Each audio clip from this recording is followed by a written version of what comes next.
right, good evening. Glad we can all be together. Hope you've had a good day.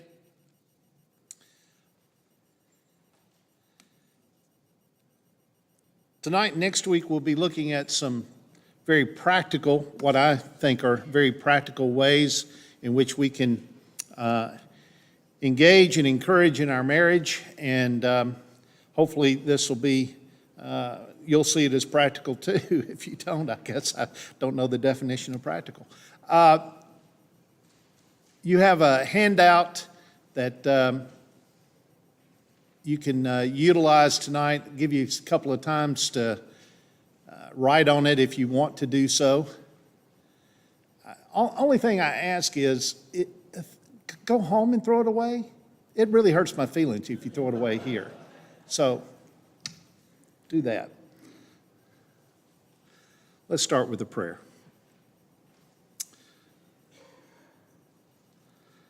Father, we come into your presence aware of your creative abilities. We see that throughout nature, but we also see it in relationships. And because of marriage and because of your ability to create, we have found that we see you in our spouse. So, Father, tonight we pray that you'll open our hearts and minds, that we'll engage in ways that we can think about how we can invest in our own marriage, no matter how long we've been married, to once again re-energize and rethink what it means to be connected to a person so intimately and closely. We love you, Father, because you first loved us. It's through Jesus that we pray. Amen. Quick update. Paul Goddard was to have a procedure this morning. He, unfortunately, some of his numbers, particularly his potassium numbers, were too low for that procedure. So he is spending the night in the hospital at Germantown, and he is receiving potassium treatments to up that number. And if it's sufficient, then they'll go ahead with the procedure in the morning. And if not, then they'll go another day and try it on Friday morning. So, Paul's hoping they will do it in the morning. And his intent today, if they had done it, was to go home afterwards. And that's the intent for tomorrow if they do it. So Paul would appreciate you keeping that in mind tomorrow morning when all those numbers are crunched and doctors determine what they need to do in the morning. You know, Mike, I need a handout. I forgot to get one for myself. No, Josephine, this is yours. I wouldn't dare take yours. Already trying to get rid of it. Okay. Thank you. I know, you were being nice. I know. So the first part of the handout here, I talk about the pandemic and marriage. And one of the reasons why I want to start off here is because there's actually, during the pandemic, that long time span where we were trapped at home. Maybe you enjoyed it, maybe you didn't. But what we do know is it placed a great deal of pressure on relationships. People who were used to not being together 24/7 were suddenly together 24/7. And you add into that mix children, and it got really, stressful. And so what we found is that even in that short time frame, there are a number of things that we can point to as a direct consequence of the pandemic. Number one, we know that the number of people who were dealing with depression went up significantly. The latest statistics that I've been able to find say that it was about 1 in 4 people thought about suicide during the pandemic. 1 in 4. That's pretty dramatic. The other thing that we found out during the pandemic is that the divorce rate went down. That's largely attributable to the fact that the court systems were shut. But anyway, You take the positives any way you can get them. But the other thing that we found, even when the court systems reopened, people weren't rushing to go get a divorce. Divorce rates did go down because court systems were down, but they also went down because people started to adapt to some things. They had to figure out how to be together. And when life, it's all about, I leave for work, come back, tend to kids, go to bed, leave for work. Suddenly, you had some actual concentrated time to be together. And people, yes, they got upset with each other, and there was stress and tension, but they also figured out how to manage the relationship in a way that they hadn't been forced to do so. In some ways, the pandemic encouraged marriage and the relationship. In some ways. Barbara and I made the decision, she was still working at that time, and so we made the decision she was going to be downstairs, I was going to be upstairs, and I have a little cubicle office kind of thing upstairs, and we just made that decision that we were going to, not get in each other's way. And now that she's retired, I'm living under that same rule. I'm not getting in anybody's way. I'm staying in my little office all the time. Well, the other thing that we noticed is during the pandemic, as people were coming out of the pandemic and life was starting to build again, the pressure and the stress and the tension, and even though there were accommodations being made, now you had to add back in going back to what we call normal.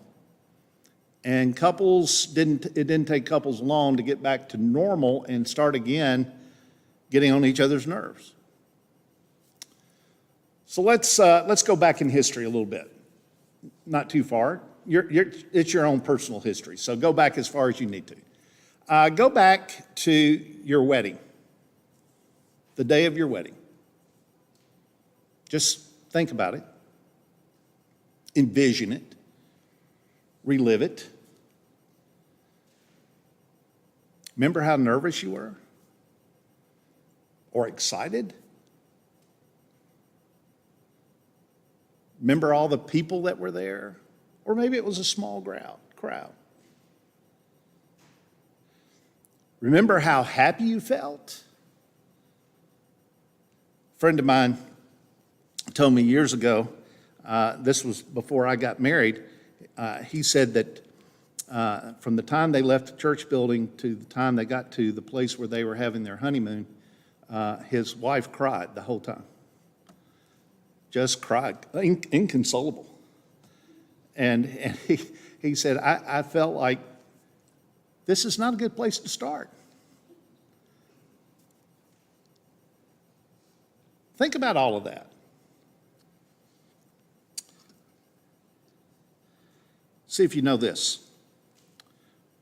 We've only just begun to live. White lace and promises. A kiss for luck and we're on our way. Before the rising sun we fly. So many roads to choose. We'll start out walking and learn to run. Did anybody know what I'm doing here? You know this song? Yeah. The Carpenters, right. Barbara and I had this song at our wedding. It was a popular selection at the time, and on and on it goes. How much of this should we read? Talking it over, just the two of us, working together day to day, and when the evening comes, we smile. So much of life ahead. We'll find a place where there's room to grow. It's a completely romanticized version of marriage, isn't it? And while we had it at our wedding, and many couples did at that time, it's an overemphasis on romanticism. And you hear that kind of music. Do you remember the music that was played at your wedding? Some people have moved from the romantic into the spiritual. Great, good. Some have moved completely away from the spiritual, well into the secular, whatever you choose, because certain songs mean something to them. Now, if you're still at your wedding day, what changed? What expectations didn't get met? What did you envision marriage to be like that now, as you reflect back on it, you realize it's different? It's not exactly what I thought it would be. Isn't that kind of reality, though? We have this idealized view of what marriage is going to be, and then when it doesn't turn out, it's not that we give up, we just alter our views. If you could give one piece of advice to a couple that's getting married, what would it be?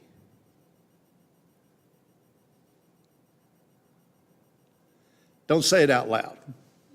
Just think about it. What would it be if you had one piece of advice? I suspect there'll be some good stuff. There'll be some warnings, perhaps. There would be some things that would be very encouraging to all of us. You see on the handout there where it says, how do we view our marriage realistically and hopefully? If you're brave and you're willing, write down that piece of advice. What would you say to a couple who are getting married?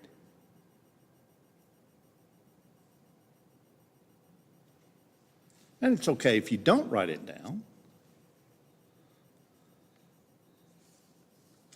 Many years ago, I did a wedding for a couple.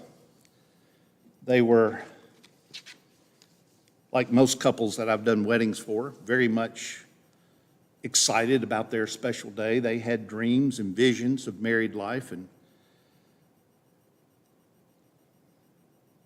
5 years into their marriage, they called me and wanted to come in for marriage counseling.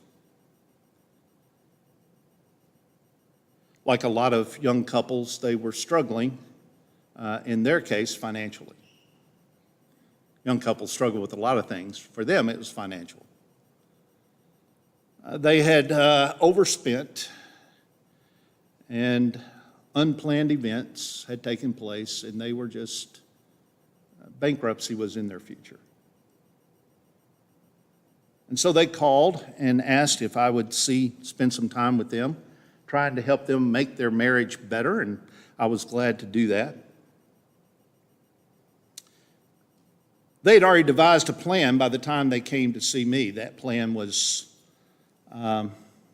unwise, I thought, but since they had already started the plan and had kind of worked in that direction, I didn't try to change their minds about the plan. After all, it was what they had worked out. The plan was that for the next 2 years, he would work 2 full-time jobs. And at the end of the 2-year time frame, they believed they would be out of debt completely and have enough cushion to carry on with life. During that 2-year time frame, she was going to take care of the newborn.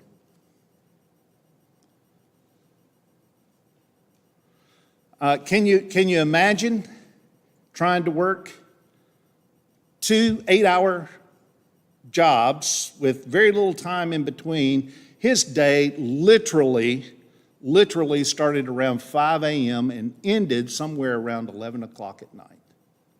And that was day in and day out. The only time he didn't do that usually was on Sunday, but not always, because he wanted to take overtime every chance he got, trying to get out of debt. By the time they came to see me, they were, they argued a lot. Would that be fair? You know, there was really very little that they weren't sharing time together anymore. He was coming home 11 o'clock at night, exhausted, got into bed, tried to get 4 or 5 6 hours of sleep at the most, up again and start all over. And they were just drifting further and further apart. So I asked him what he really expected of her. I mean, he's working 2 8-hour jobs. It's hard for me to imagine that her expectations were what they were, but at the same time, I needed to know what his expectations were. And he looked at his wife and he said, very clearly, directly, specifically, I would like for you to get up at 5 a.m. with me and have a cup of coffee before I go to the first job. And she said, no. I need my rest.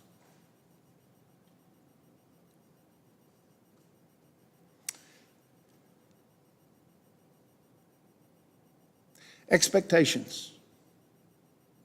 He said, all I want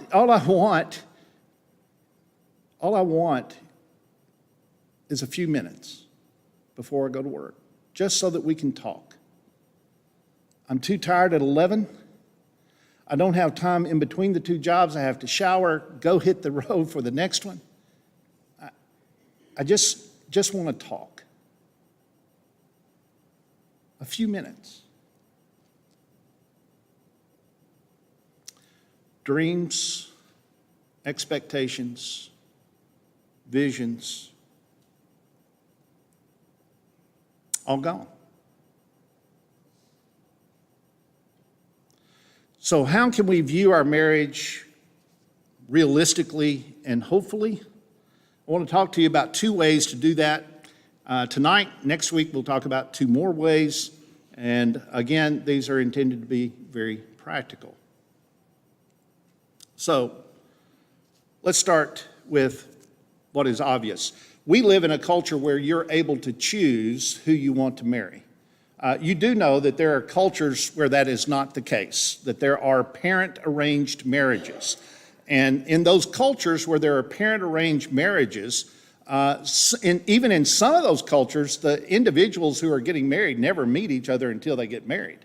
It's the day of the ceremony that they actually meet each other. Now, many of those cultures have changed that so that the couple is going to meet before marriage, before their wedding day, but it doesn't change the fact that there are parent-arranged marriages. Would it surprise you to know that parent-arranged marriages are highly successful?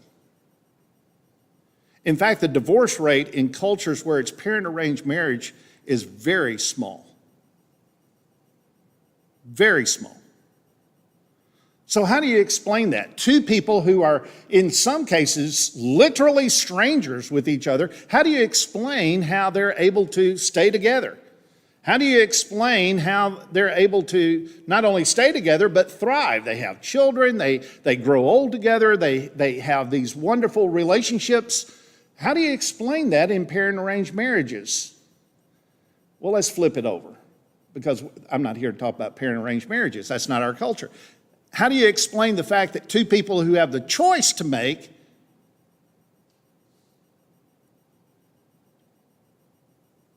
we have a 40% divorce rate in our own culture? And you got to choose. How do you explain that?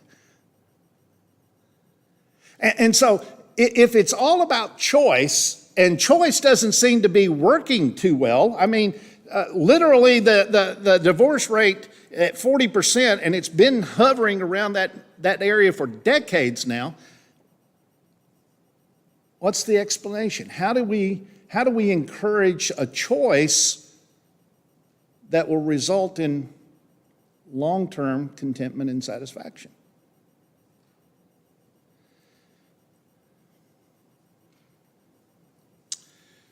Part of what makes parent-arranged marriages work is because of the foundation versus the foundation for choice. The foundation for choice is without doubt, happiness. We choose that which will create for us a feeling of happiness. And when that happiness isn't there, that gives us permission to go find someone else. That's choice. In parent-arranged marriages, the foundation is companionship. It really isn't about happiness. In fact, people in parent-arranged marriages don't use the word happy to describe their relationship. They use different words. Now, over the years, they may grow to the point where they say we're happy, but they don't use words like happy and love. They use words like commitment and children. If you choose your spouse, and in our culture we do, that means you also get to choose how you respond to your spouse. If you start off with choice doesn't go away once you get married. You still get to choose. You choose how you're going to respond to your spouse. So do people in parent-arranged marriages, but their foundation is very different because we have in our culture, a very romanticized view. It's all about our happiness. It's all about finding our soulmate. It's all about finding that person who will satisfy us. Here's why I do not like the term soulmate. And if you didn't hear that last week, I really despise this term, soulmate. It presupposes that there's only one person in this world who will satisfy you. And if you don't find that one person, then continue on your quest. There's only one. Well, I have not investigated the 7.5 billion people in this world. It would be hard to say there's only one person. Even in a culture where we choose,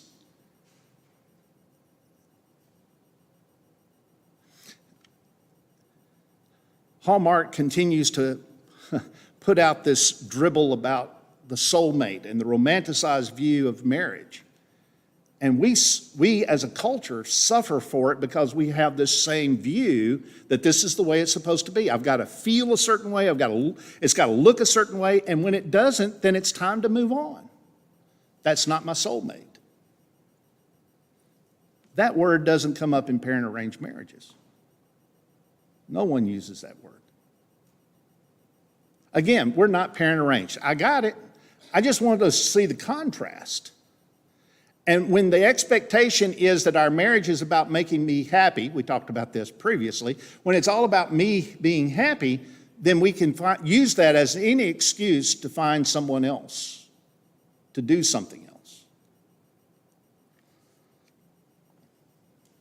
If you can choose your spouse, then you can also choose how you respond to your spouse.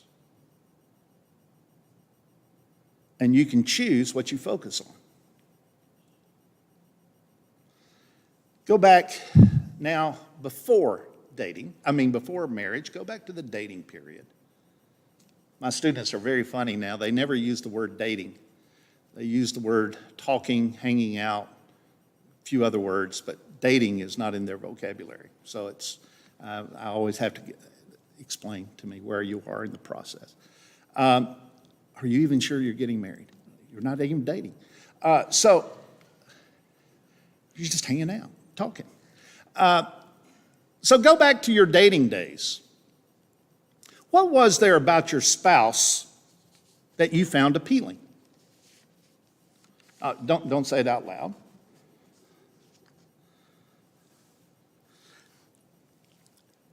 Right there where it says, choosing to see the positive, write down, if you're willing, write down one or two qualities about your spouse that you found to be appealing when you were dating. And if you don't want to write it down, just at least think about it. Come up with a couple of qualities that you thought, this is special.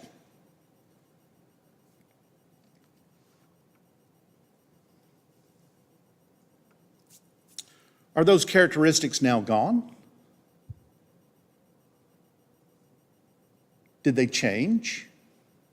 They change somewhat. I mean, as people get older, everything changes. But are the characteristics gone? Or have you chosen to focus on something else? So here's practical point number one. Since you chose your spouse and you can choose how you respond, then choose the positive rather than the negative.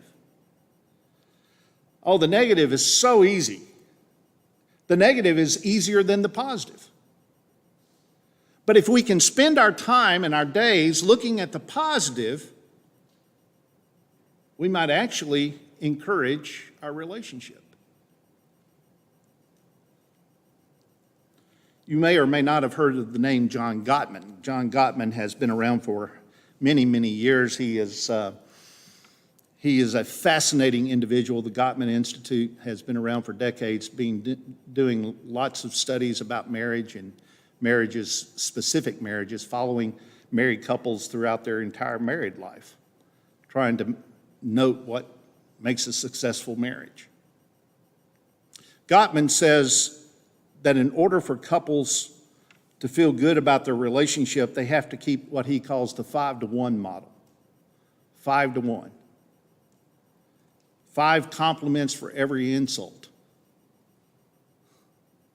5 compliments for every negative. Now, I think most couples do follow the 5-to-1 model. It's just the other way around. 5 negative to 1 positive. Gottman says if you want a marriage that you're proud of, you want a marriage that seems to work, it's got to be 5 compliments to every negative. Did you wake up one morning looking at your spouse and go, I'm not going to think positively about you anymore, I'm done? Or was it that one slight, intentional or unintentional, but the one slight, and you initially ignored it, but then it was followed by a second, and then a third, and then a fourth, and before long, all you could see are all the slights rather than the positives. And as a result of seeing all the slights, it's what you focused on. You looked at your spouse and you saw all the deficiencies, you saw all the warts, you saw all the negative. And the message came through very clear. I need you to change. I need you to be somebody else. Remember, you chose. And when you chose, there was a part of you that said you liked what you saw.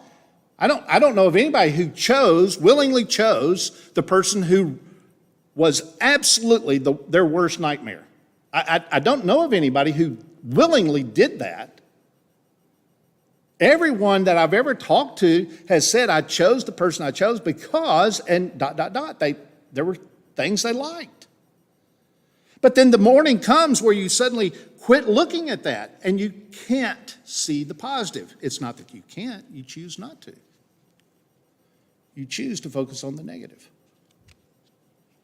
Now look, I'm not naive. I know that there's plenty of negative in every person. Let me ask you, would you like for your spouse to focus on your negative? Or would you like for your spouse to focus on your positive? Would you like for your spouse to start doing the 5-to-1 model? And are you willing to do the 5-to-1 model before your spouse does it? Or do they have to go first before you get permission? These are hard questions. So maybe we need to talk just briefly, because I'll spend more time next week. Maybe we need to talk just briefly about forgiveness.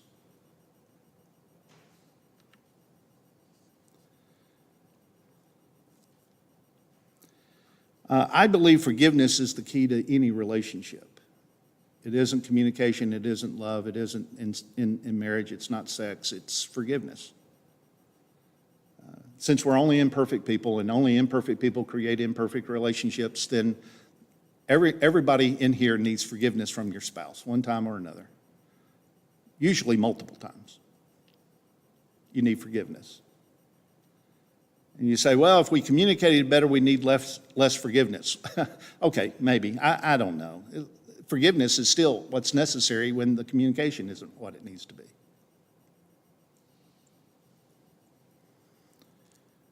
Would it be fair to say that you need forgiveness? In some way, you need forgiveness. Would that be fair?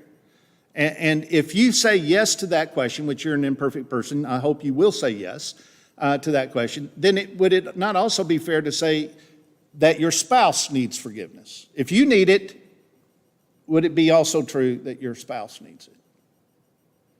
Okay, simple enough. Let's go a little bit deeper. Did God forgive you of sin?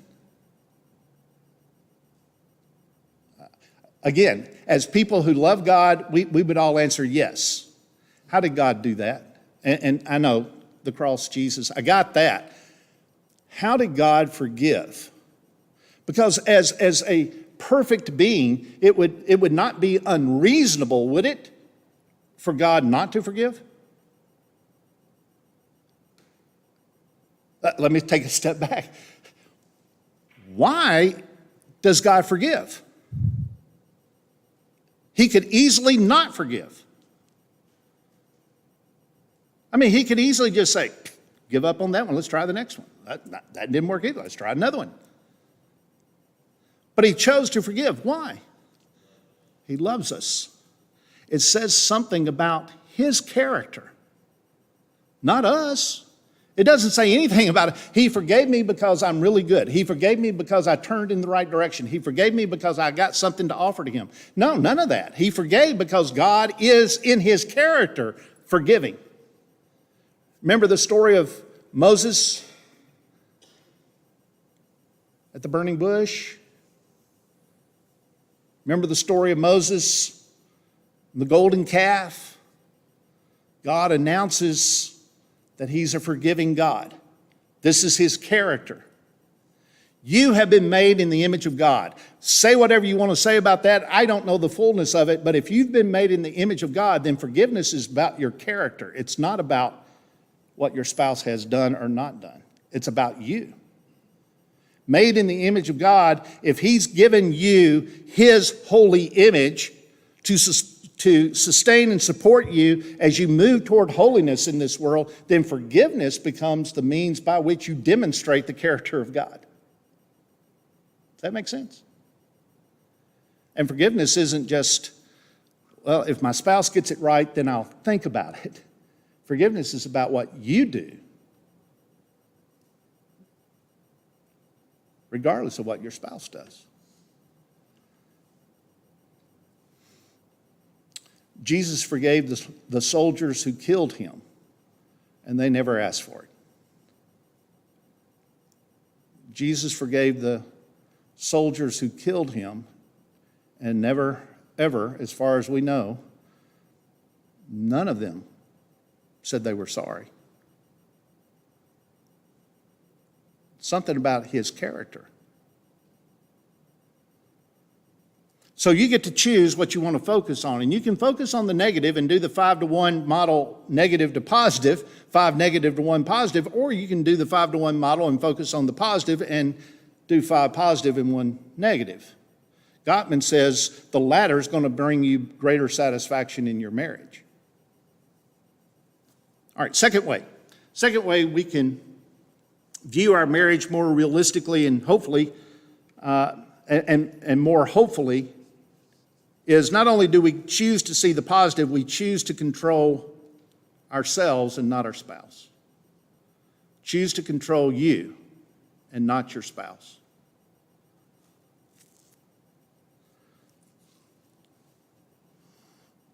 If you ask your spouse to do something and they do it, did you control that?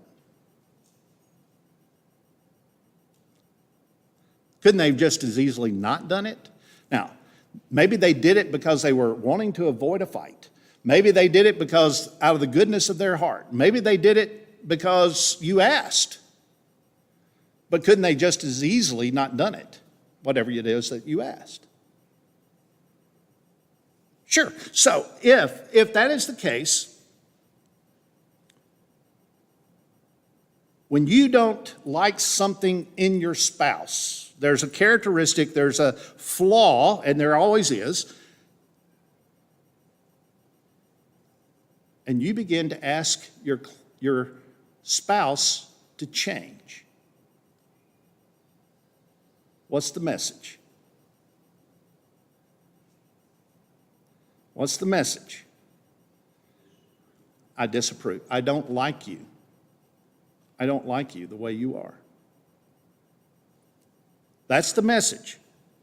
And I know there are things that need to change in every spouse. I know that.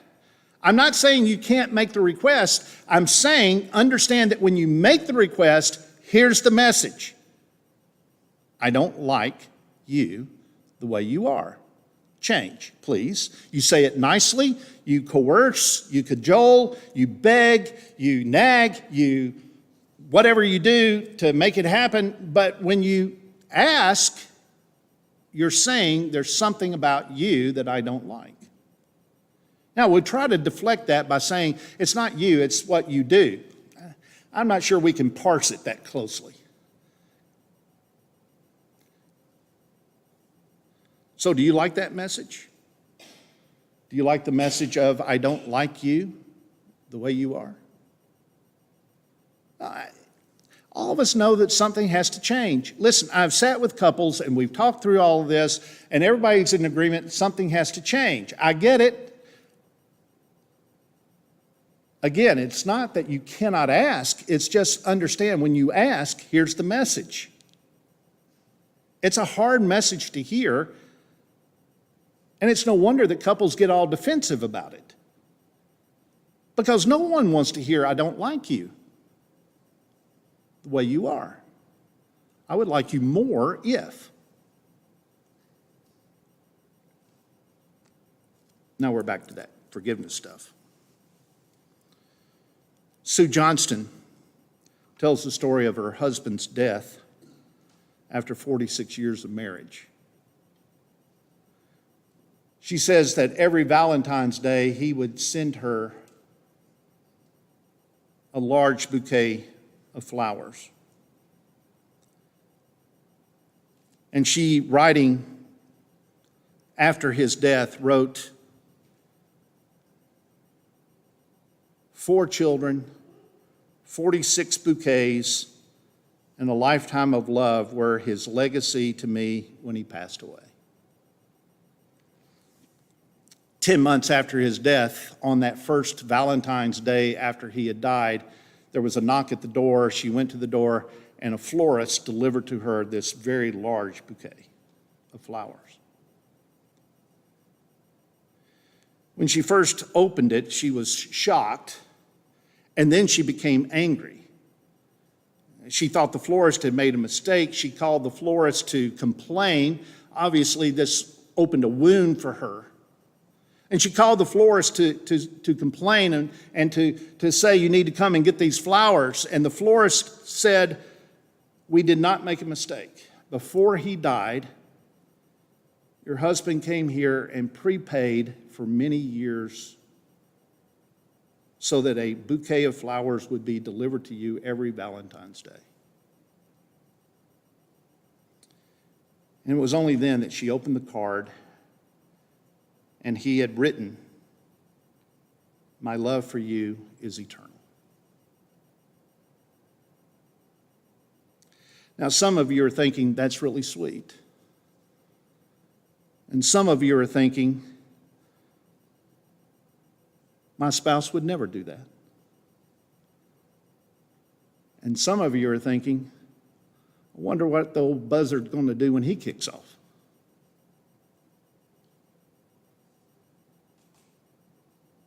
Go back to your dating days.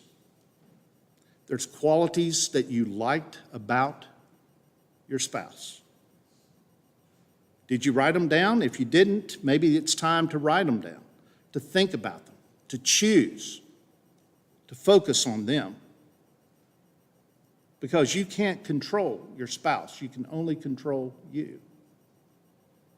If you're choosing the positive to focus on, you can also choose to control only you.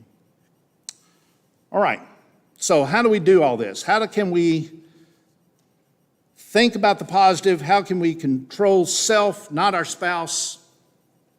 So let's run through this list here at the bottom of the handout. How can we reconnect? How can we re-energize our relationship? Number one, let's learn how to have fun again. One of the things the pandemic taught us, if anything, is when you're stuck in a house together 24/7, you got to figure out how to have some fun. And the beauty of that was, for many couples, they re-explored what they enjoyed together. So what do you like to do as a person, not as a couple, what do you like to do as an individual? If both of you put together your top 5, 6, 10, whatever things, compare lists. Maybe there's something in there that you both enjoy doing. Find what that is and do it together.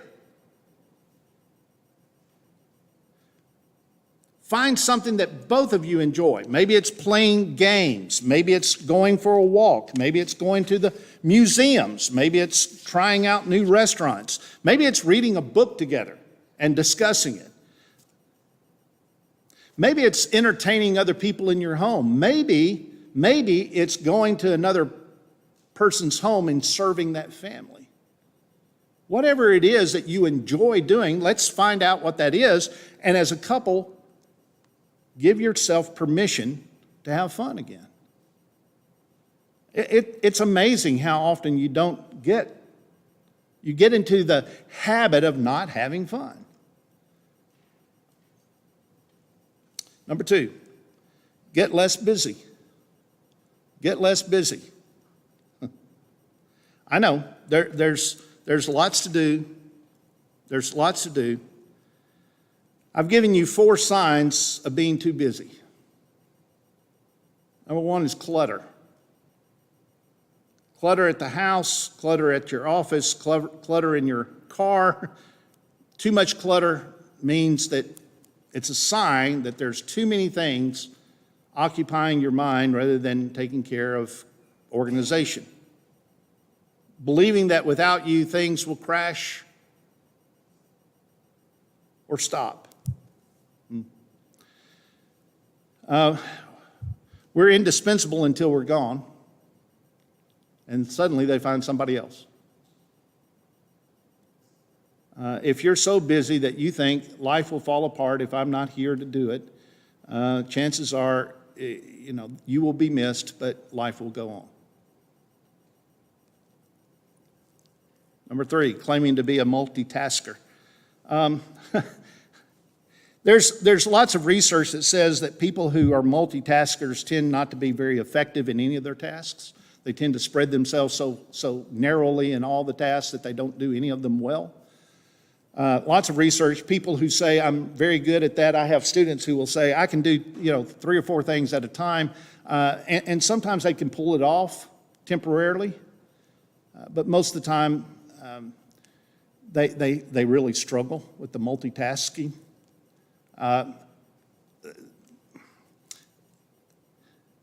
There's research that seems to suggest that women are better at multitasking than men, but that same research seems to indicate that women too don't do multitask as well when they are multitasking. So, if we're going to get less busy, let's look at the task list and see what we really have to do. Now that means we have to prioritize. It means that we have to decide what we can let go of. Go back to number 2. What's not going to stop if you're not there? Then lastly, the sign of being too busy are superficial relationships. That's true whether you're talking about marriage or friendships. Everything's too hurried. You don't really have time to carve out for each other. You don't have time to carve out for friendships. Too busy. Because we are relational people.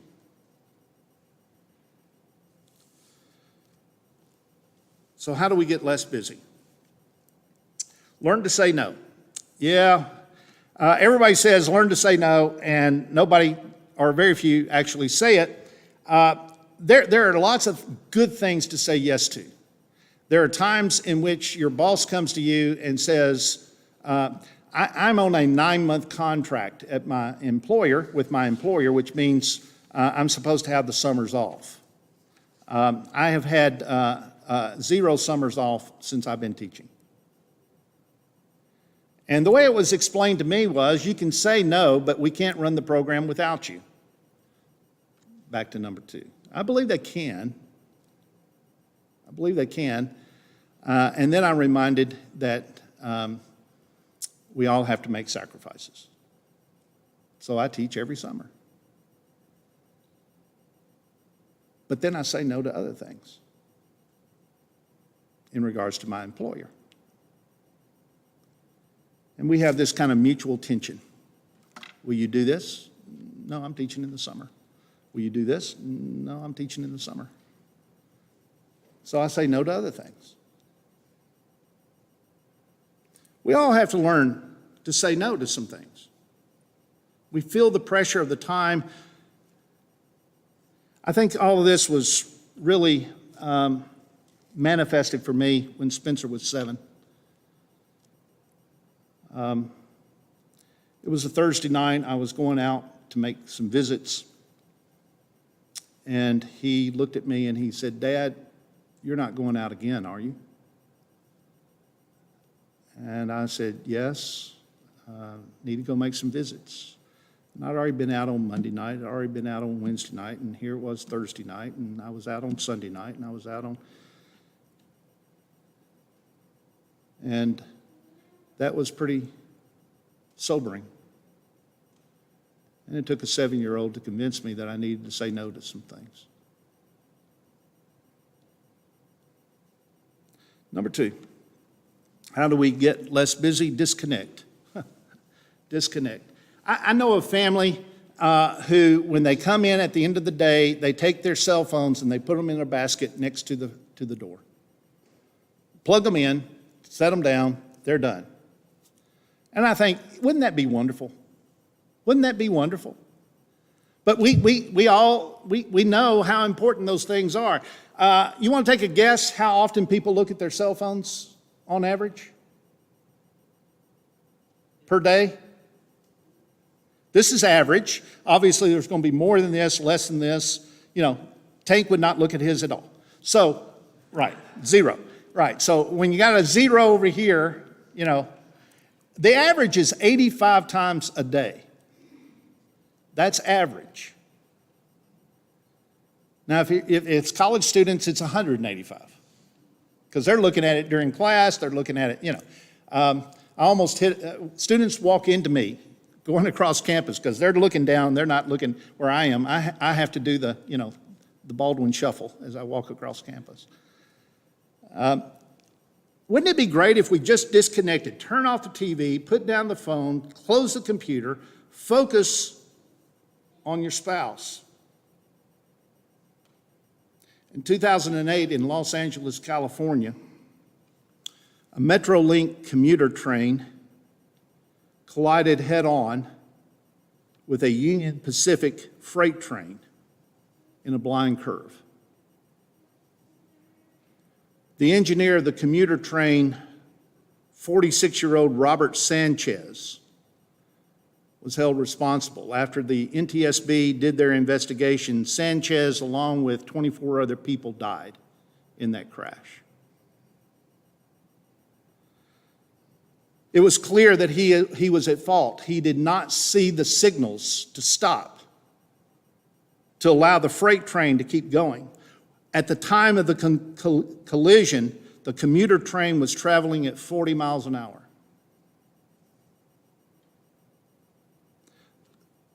The freight train engineer hit his emergency brakes 2 seconds before impact. What was Robert Sanchez doing?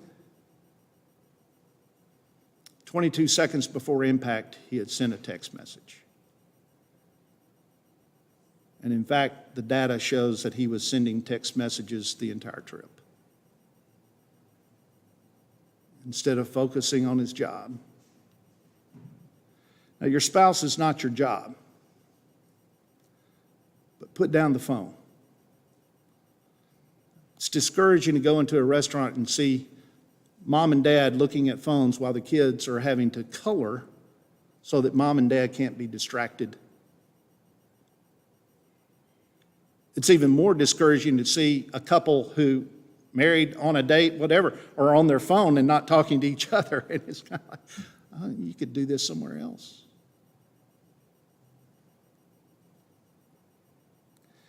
Lastly, start small.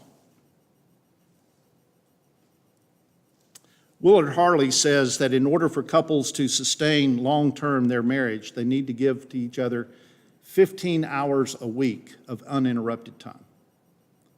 15 hours a week of uninterrupted time. No kids, no blue screens, nothing, but just 15 hours. 2 hours a day, basically, where the couple focuses on just the two of them.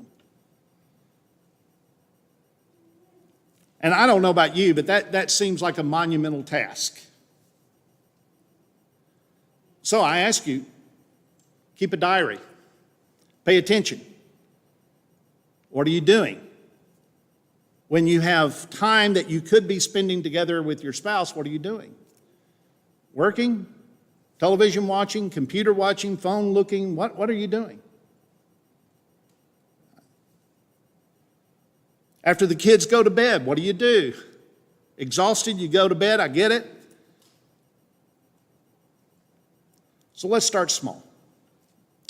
Let's start with what Jim Burns calls the 1%. Give your spouse 1% of your day. 1%. So you have to do the math here. There's 24 hours in a day, 60 minutes in an hour, 1,440 minutes in a day. You're going to give your spouse 1%, which is 14.4 minutes a day. Let's be magnanimous, shall we? 15 minutes a day. You know, 15 minutes at 5 a.m. before you go to work. No, I need my rest. 1%. What can you do to make sure that your spouse gets 15 minutes of your day uninterrupted? And then go from there.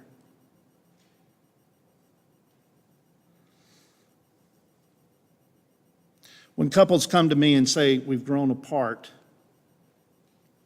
we just don't communicate like we used to, we don't, whatever, we've grown apart. Rarely is it that they grew apart in one day. They grew apart day by day, week by week, month by month, year by year, in many cases because they couldn't find the time to be together.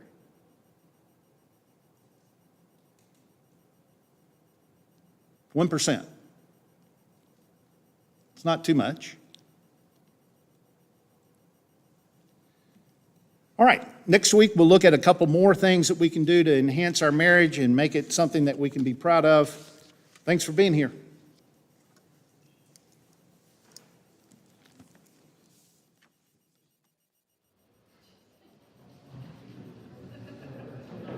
Take that.